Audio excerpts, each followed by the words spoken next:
Hamas নির্মূলের নামে গাজা ইসরায়েলের গণহত্যার ১ বছর পূর্ণ হলো আজ। এখনও প্রতিদিনই নিরীহ ফিলিস্তিনিদের নিধন করছে ইসরায়েল। রবিবার গাজা উপত্যকার একটি মসজিদ ও একটি স্কুলে ইসরায়েলের বিমান হামলায় অন্তত ২৬ ফিলিস্তিনি নিহত হয়, আহত হয় ৯৩ জন। গাজার দের আল বালা শহরের একটি মসজিদে ইসরায়েলের সামরিক বাহিনীর বিমান হামলায় হতাহতের ঘটনা ঘটে।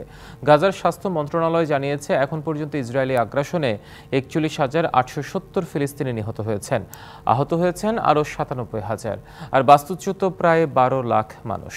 গাজার উত্তরে ফিলিস্তিনের স্বাধীনতাকামী সংগঠন হামাসের নতুন করে সংগঠিত হওয়ার ঘটনায় আবারও অভিযান শুরু করেছে ইসরায়েল। অন্যদিকে লেবাননের বৈরুতে সশস্ত্র গোষ্ঠী হিজবুল্লাহর ঘাঁটি লক্ষ্য করে হামলা অব্যাহত রেখেছে তেল আবিব। জবাবে ইসরায়েলের উত্তরের হাইফা শহরে রকেট হামলা চালিয়েছে হিজবুল্লাহ। এতে অন্তত ১০ ইসরায়েলি নাগরিক আহত হয়েছে। এদিকে ইরানের কুদস ফোর্স বাহিনীর প্রধান ইসমাইল কানির খোঁজ মিলছে না। গেল মাসে হিজবুল্লাহ প্রধান হাসান নাসরুল্লাহ নিহতের পর লেবাননে যান তিনি।